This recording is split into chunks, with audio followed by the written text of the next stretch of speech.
2029లోనే కాదు 2034లోనూ తమ ప్రధాని అభ్యర్థి నరేంద్ర మోదీయేనని చెప్పుకుంటోంది బీజేపీ. అయితే మోదీ తర్వాత ఎవరు అనే చర్చ మాత్రం అప్పుడప్పుడు వస్తోంది.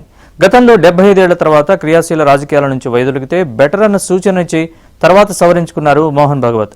ఇప్పుడు మళ్లీ మోదీ తర్వాత ఎవరన్న చర్చ తెరపైకొచ్చింది.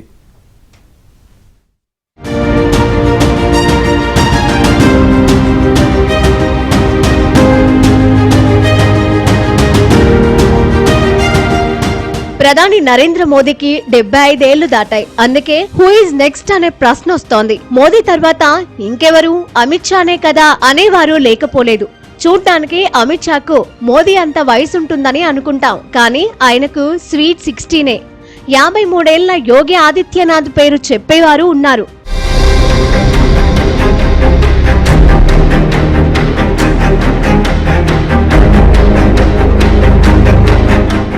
వచ్చే ఎన్నికల తర్వాత ప్రధాని ఎవరన్న ప్రశ్నకు అదే బీజేపీ నేతలు మోదీ కలిసి చూసుకుంటారని సమాధానమిచ్చారు RSS chief Mohan Bhagwat. RSS 100 ఏళ్ల ఉత్సవానికి చెన్నై వెళ్లిన ఆయన మాట్లాడారు. భారత సమాజాన్ని కులం, భాష ఆధారంగా విభజించడం సరికాదని అభిప్రాయపడ్డారు. ఈ విభేదాలు పోయినప్పుడు భారత్ విశ్వగురువుగా ఆవిర్భవిస్తుందని అభిప్రాయపడ్డారు మోహన్ భగవత్. ఆర్ఎస్ఎస్ లక్ష ప్రాంతాలకు వెళ్లిన భాష, కుల ఆధారంగా సమాజం విడిపోవడం సరికాదని చెబుతుందన్నారు. సమాజం అంతా ఒక్కటిగా ఉన్నప్పుడే అభివృద్ధి సాధ్యమని అభిప్రాయపడ్డారు. ఆర్ఎస్ఎస్ ఇవాళ నరేంద్ర మోదీ తర్వాత ఎవరు బీజేపీ నిర్ణయం చేస్తాదంటలో తప్పులేదు. వారసత్వ ప్రణాళిక అంటారు. ఎందుకంటే నరేంద్ర మోడీకి 75 సంవత్సరాలు వచ్చినాయి. గత 12 సంవత్సరాలు బీజేపీ చాలా పైకి పెరిగింది. భారతదేశంలో చాలా పనులు చేసామని వాళ్ళ అభిప్రాయం ఉన్నది. తర్వాత భారతదేశాన్ని ఏ దారి మీద తీసుకెళ్లాలో, ఏ రూట్ మీద తీసుకెళ్లాలో దారి చూపెట్టామని అంటున్నారు. దాని తర్వాత నరేంద్ర మోడీ లేకపోతే ఏమైపోతాయి? జవహర్లాల్ నెహ్రూ ఉన్నప్పుడల్లా ఆయన తర్వాత ఎవరు, ఇందిరాగాంధీ తర్వాత ఆయన తర్వాత ఎవరు అని దేశంలో పెద్ద ఆలోచనలు ఉన్నాయి. దాంట్లో తప్పేం లేదు. అందువల్ల ఇప్పుడు ఆర్ఎస్ఎస్ చెప్పింది ఏంటంటే చాలామంది అడుగుతున్నారు, సరే బీజేపీ అధికారంలో ఉంటుంది, బీజేపీ ఎలక్షన్ గెలుస్తుంది, నరేంద్ర మోడీ ఉన్నంతకాలం తర్వాత ఏమవుతుంది అనే ప్రశ్నకి మాకు ప్రణాళిక ఉన్నది, ప్లాన్ చేస్తున్నామని అన్నారు. దాంతో పాటు చూపెడుతున్నారు. మనం చూస్తున్నాం దేశవ్యాప్తంగా కొత్త నాయకులు తీసుకొచ్చి ముఖ్యమంత్రులు చేశారు. మధ్యప్రదేశ్, రాజస్థాన్, ఛత్తీస్గఢ్, ఒరిస్సా అనుకున్న నాయకులు తీసుకొచ్చారు. పాత వాళ్ళని ఎంత సక్సెస్ఫుల్ మనుషులైనా బయటికి పంపించారు.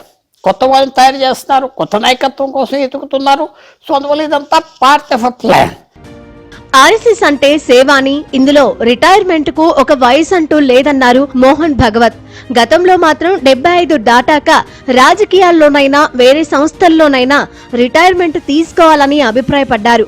మోదీతో మాట్లాడాక మోహన్ భగవత్ అభిప్రాయాన్ని మార్చుకున్నారు. 75 वर्ष पूरे हुए, इसके लिए उनको साल 75 वर्ष का आपने किया, लेकिन मैं इसका अर्थ जानता हूँ. 75 वर्ष की साल जब उड़ी जाती है तब उसका अर्थ यह होता है कि अब आपकी आयु हो गई, अब जरा बाजू हमको करने दो. आज अपने मोरोपन जी के 75 वर्ष पूरे हुए, इसके लिए उनको साल 5 आणि मग म्हटलं थोडंसं बोला, तर ते म्हणे कशाला बोलायचं, नाही बोला, आग्रह झाला. ते उभे राहिल्यावर स्वाभाविक मैंने तो तय किया है कि मैं जब भी रिटायर हो जाऊंगा, मैं मेरे बाकी का जीवन वेद, उपनिषद और प्राकृतिक खेती के लिए खर्च करूंगा. ये प्राकृतिक खेती ये इस प्रकार का एक वैज्ञानिक प्रयोग है जो कई प्रकार के फायदे देता है. फर्टिलाइजर वाला गेहूं खाने से कैंसर होता है, बीपी बढ़ता है. అయితే బీజేపీ ఎంపీ మనోజ్ తివారీ మాత్రం 2029, 2034లోనూ మోదీయే తమ ప్రధాని అభ్యర్థి అని చెప్పారు. వచ్చే ఎన్నికల్లో 272 మెజార్టీ మార్కును బీజేపీ సొంతంగానే సాధిస్తుందని చెప్పుకొచ్చారు. మోదీ తర్వాత దేశానికి నాయకత్వం వహించగలిగే అన్ని లక్షణాలు అమిత్ షాకే ఉన్నాయని మనోజ్ తివారీ అభిప్రాయపడ్డారు. ఇందులో రెండో అభిప్రాయానికి తావులేదన్నారు. మోదీ తర్వాత ఎవరు అన్న దానిపై ఆర్ఎస్ఎస్ ఎప్పుడూ తటస్థ వైఖరి అవలంబిస్తుందని మోహన్ భగవత్ అన్నారు. జాతీయవాద భావనతో అందరూ కలిసి పనిచేయాలని పిలుపునిచ్చారు.